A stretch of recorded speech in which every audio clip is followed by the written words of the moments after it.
गणेश जी को नमन करके मेरी कुलदेवता श्री तुलजा भवानी और मेरे सद्गुरु श्री साईं बाबा को नमन स्मरण करके आज के वीडियो की हम शुरुआत करते हैं। आज के वीडियो का विषय है मृत्यु योग और गंडांतर योग।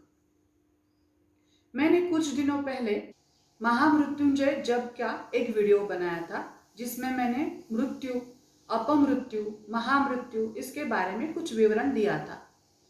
वो सुनने के बाद, वो वीडियो देखने के बाद एक दर्शक ने मुझसे पूछा कि मृत्यु योग और गंडांतर योग में भी क्या फर्क है, ये आप बताइए।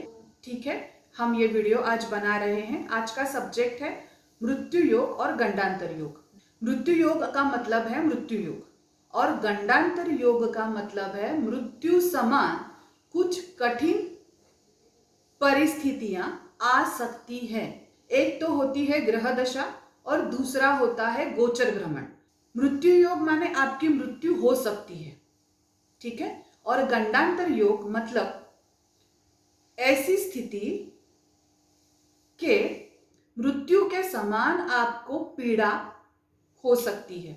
कोई पीड़ा, कोई कष्ट, कोई तकलीफ, कोई बीमारी और या फिर कोई समस्या, कोई ऐसी परेशानी जो बहुत ही कष्टदायक होगी, ऊपर ऊपर की नहीं रहेगी, कष्टदायक होगी। इतनी कष्टदायक होगी कि आपको जीना कठिन लगने लगेगा। मृत्यु योग और गंडांतर योग, अगर आपको लगता है कि जीवन में एक ही बार आते हैं, तो नहीं, ये जीवन में बार बार आते रहते हैं। किस प्रकार से, वो भी बताती हूँ। हमारे कुंडली के 12 खाने होते हैं, उसको हाउस कहते हैं। जो कुंडली का चार्ट होता है, जो बर्थ चार्ट होता है, उसमें 12 हाउस होते हैं, खाने होते हैं, या मराठीमध्ये त्याला म्हणतात घर। कोणत्या घरात कुठचा ग्रह आहे, तो ये जो खाना है या फिर ये जो हाउस है वो 12 होते हैं। उसमें से 8वां जो खाना है, जो 8वां हाउस है, वो है मृत्यु के बारे में बताने वाला।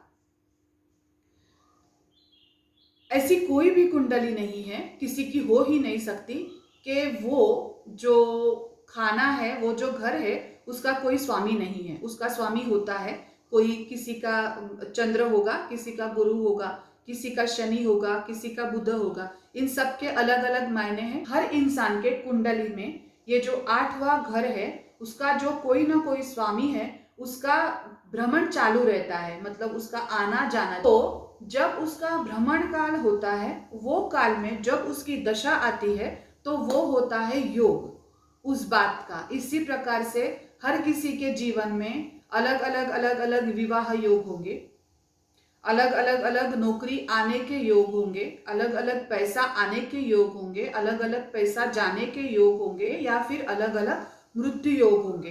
तो ये जरूरी नहीं है कि जब ये योग होंगे तो ये घटना होगी ही, ये नहीं है, ऐसा नहीं होता। मतलब अगर किसी की शादी 21-22 साल में हुई, तो 2, 3, 4, 5 साल में जो भी उसकी ग्रह है, उस ग्रह के दशा के चक्र के भ्रमण के अनुसार उसकी फिर से दशा आएगी। तो 4-5 साल के बाद अगर उसका फिर से शादी का योग आ गया, तो ऐसा तो नहीं कि उसकी फिर से शादी हो जाएगी। अगर किसी की होती है तो वो परिस्थिति अलग होती है, लेकिन बार बार आती है तो कोई बार बार शादी नहीं करता। इसी प्रकार मृत्यु योग और गंडांतर योग, जो कि अलग अलग है, लेकिन फिर भी उनके आने के चक्र है, उनके आने के भ्रमण है, उनकी आने की परिस्थितियां जिस प्रकार से बदलती है, इसका मतलब ये नहीं कि बार बार मृत्यु होगी, और जब वो आएगी तो मृत्यु होगी ही, ऐसा भी नहीं है। आसान शब्दों में समझ लीजिए कि मृत्यु योग हम टाल सकते हैं अगर वो अकाल मृत्यु है तो। याद कीजिए महामृत्युंजय जप का हमारा वीडियो। कैसे तय करते हैं कोई ज्योतिषी, तो सबसे पहले मैं बताऊंगी कि इंसान की एज बताई गई है 70 से 105 साल तक। मतलब कोई भी इंसान तकरीबन 70 साल तक, या फिर 100 मैक्सिमम, कम से कम 70 साल और मैक्सिमम 105 साल तक जिएगा। 70 साल के पहले किसकी महामृत्यु नहीं हो सकती। मतलब जो कॉमन डेथ है, जो नेचुरल डेथ है, वो किसी की 70 साल से पहले नहीं हो सकती। कुछ उसमें अपवाद भी होते हैं, लेकिन फिर भी नहीं होती ऐसे माना गया है। तो जब कोई ज्योतिषी देखता है कि ये अभी उसकी 65 या 70 शुरू है, और फिर वो इस भ्रमण के बारे में, मृत्यु योग के बारे में अभी हम बोल रहे हैं, तो ये मृत्यु योग के ग्रह के स्वामी के भ्रमण के बारे में जब वो देखता है कुंडली में उसका योग, तो फिर वो वहां पे लिख लेता है कि हाँ, इस एज में आपकी मृत्यु हो सकती है। ठीक है। कुछ मैं ये इसलिए विस्तार से बताती हूं कि आप जान लीजिए कि कुंडली एक अलग ऐसी चीज है कि एक ही बात उसके ऊपर पॉइंट आउट नहीं करती। लेकिन गलत ये होता है कि ज्योतिषी बोलता है नहीं यही होगा, फिर कभी कभी ऐसा हो सकता है, कभी कभी ऐसे नहीं हो सकता। तो जब नहीं होता तो लोग बोलते हैं कि ज्योतिष शास्त्र गलत है, ज्योतिष शास्त्र में कुछ फिक्स नहीं है। नहीं, जिसने अच्छे से पढ़ाई की है, अच्छे से ज्योतिष शास्त्र सीखा है, वो जानता है कि ज्योतिष शास्त्र का विस्तार, उसका ब्रॉडनेस कितना है और उसके लिमिटेशंस, मतलब उसकी मर्यादा क्या है, वो भी जानता है। जो विस्तार और मर्यादा जो दोनों जानता है वही तज्ञ कहलाता है। ज्योतिषी को भी ये पता होना चाहिए कि क्या उसके कंट्रोल में है और क्या उसके कंट्रोल में नहीं है। ठीक है। तो मैं सभी ज्योतिषियों से हाथ जोड़ के प्रार्थना करूंगी, जो मेरे से बड़े हैं और जो मेरे से छोटे हैं, तो मैं सभी को ये सलाह दूंगी कि जब भी वो ऐसे देखेंगे तो वो बेसिक कुंडली में इसके बारे में कुछ नहीं बताएं। बेसिक कुंडली ये होती है, मैं दिखाती हूँ आपको, ये होती है बेसिक कुंडली।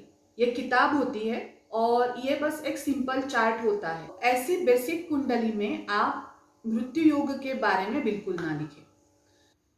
अच्छी आदतें हमारी आयु बढ़ाती है, बुरी आदतें हमारी आयु घटाती है। अगर आपको लगता है कि आपको कोई तकलीफ है, आपको कोई प्रॉब्लम आने वाला है, वो इस साल में, इस आयु में आएगा, इस जीवन काल में आएगा, तो आपको सावधानी बरतनी है, थोड़ी ज्यादा सावधानी बरतनी है। और भी ऐसा मेरा सोचना है, मेरा मेरा अभ्यास है कि जो लोग हमेशा खुद को तकलीफ देते हैं या फिर दूसरों को तकलीफ देते हैं, वो थोड़े ज्यादा जल्दी तकलीफ में आते हैं। उनका स्वास्थ्य ज्यादा जल्दी बिगड़ जाता है। खुद को तकलीफ देना मतलब कोई बुरी चीजें, बुरी बातें जो याद करके हमें दुख हो रहा है, वो सोचना, या गलत खाना, गलत पीना, कोई बुरी संगत है, मतलब खुद अगर वो ऐसे कुछ कर रहे हैं जिस वजह से, उनकी आदतों की वजह से, सोच की वजह से, वर्तन की वजह से वो अपने आप को तकलीफ दे रहे हैं, या फिर वो दूसरों को तकलीफ दे रहे हैं, किसी के ऊपर बार बार गुस्सा करना, किसी को पीड़ा देना, किसी को गालियां देना, किसी ऐसी चीज का इस्तेमाल करना, या किसी ऐसी चीज बेचना जो आगे जाके दूसरे इंसान के शरीर के लिए, मन के लिए हानिकारक है, तो ऐसे चीजों की बिक्री करना, उनका व्यवसाय करना, ऐसे जो लोग हैं वो ज्यादा तकलीफ में आएंगे। तो देखिए कि अगर आप कुछ गलत कर रहे हो और जन्म से ही आगे जाके हर 5-6 साल में जब आपका मृत्यु योग आएगा, गंडांतर योग आएगा, तो आपको ये पीड़ा बहुत होगी, ये पीड़ा, ये परेशानी आपको बहुत होगी। और अगर आप अच्छी सोच रखते हैं, अच्छा काम करते हैं, खुद खुश रहते हैं, दूसरों के, भले दूसरों को खुश करे ना करे, उनको पीड़ा तो नहीं देते, उनको तकलीफ तो नहीं देते, और खुद भी तकलीफ में नहीं रहते, खुद खुश रहते हैं, तो अगर आप अच्छे जीवन जी रहे हो, तो ये अगर मृत्यु योग आएगा 20 साल में, उसके बाद फिर 25 साल में, या फिर 35 साल में, या फिर 50 साल में, या फिर ऐसे 90 साल में, 70 साल में, अगर सब बाकी ठीक है तो आप ज्यादा जिएंगे। ये मृत्यु योग या फिर ये गंडांतर योग टल जाएगा। अलग अलग वक्त में अलग अलग कारण से मृत्यु होती है।